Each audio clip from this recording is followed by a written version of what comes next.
In 1692, America was still a very young society. But in a small town in Massachusetts, something terrifying was about to happen. People began to believe that the devil had entered their community. Young girls were suddenly becoming sick. They screamed. They shook uncontrollably. Some claimed they could see strange things.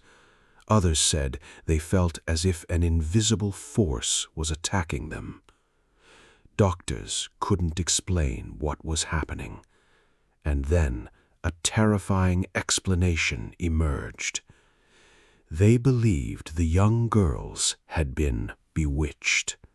Someone had supposedly used dark magic against them, and that belief would soon turn an entire community against itself. This was the beginning of the Salem Witch Trials.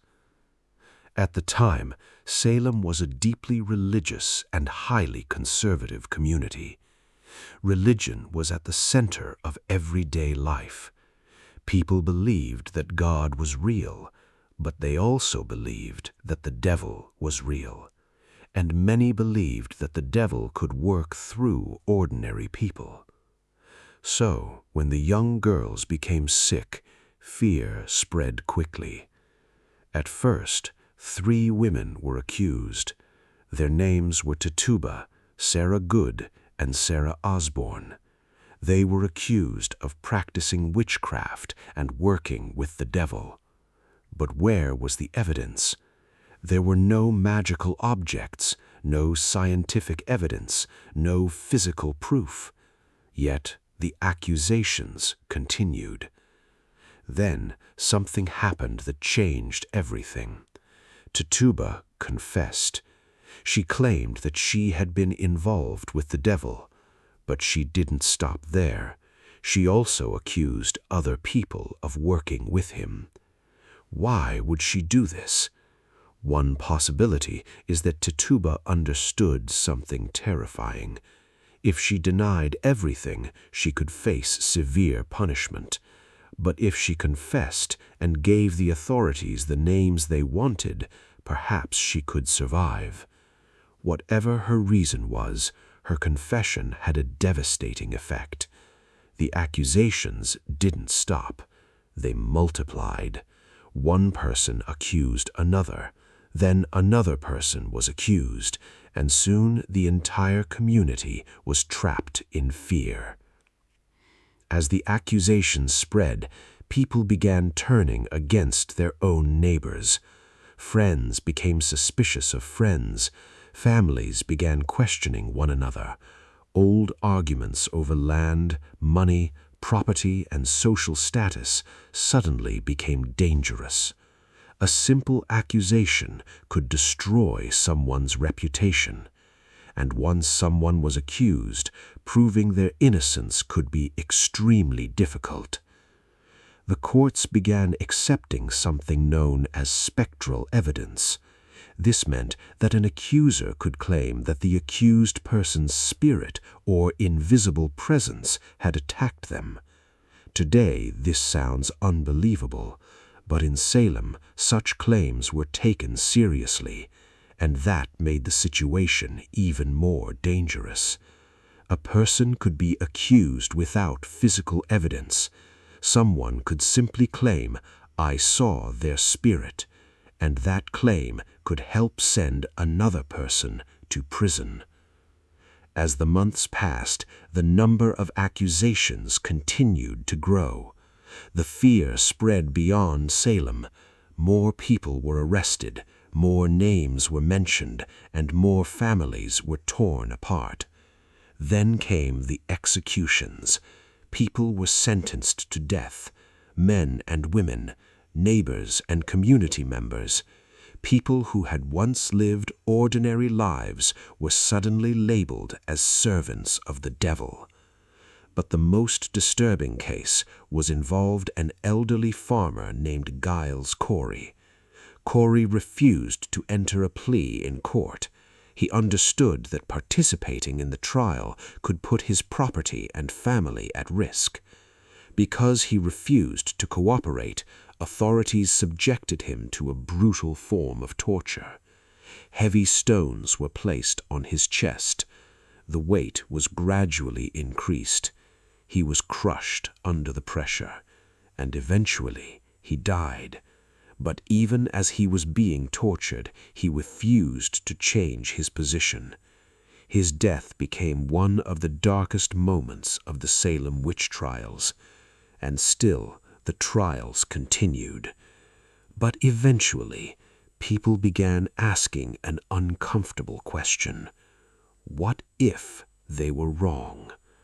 That question would change everything. So, were the people accused in Salem actually witches? Modern historians have found no reliable evidence that these people possessed supernatural powers or were practicing real magic. So why did so many people believe they were guilty? There wasn't just one reason. There were several. First, there was religion. The people of Salem lived in a world where belief in the devil and witchcraft was taken seriously. For many of them, supernatural forces were not legends, they were part of reality. Second, there was fear. When people become terrified, they don't always make decisions based on evidence. They look for explanations, and sometimes they accept the first explanation that seems to make sense. Third, there were existing conflicts within the community. Salem was not a perfectly peaceful society. Families argued over land. People fought over property. There were disagreements about religion, power, and social status.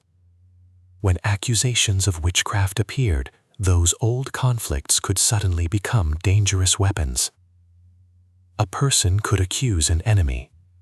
A neighbor could accuse a rival. And once the accusations started, the entire system became difficult to stop. This was mass hysteria.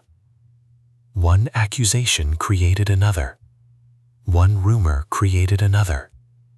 And soon, fear became more powerful than evidence. But eventually, doubts began to grow. Some influential people started questioning the way the trials were being conducted. The biggest problem was the use of spectral evidence. How could anyone prove that someone's invisible spirit had attacked another person? There was no physical evidence, no weapon, no object, no reliable witness, only a claim. As more people began questioning this type of evidence, confidence in the trials began to collapse. By the end of 1692, the witch trials were losing their power, and in 1693, many of the remaining prisoners were released. But the damage had already been done. Lives had been destroyed, families had been separated, property had been taken, and innocent people had been executed. The Salem witch trials eventually became a source of shame. Years later, authorities began acknowledging that serious mistakes had been made. Some families received compensation, but nothing could bring the dead back. Today, the Salem witch trials are remembered as one of the darkest chapters in early American history.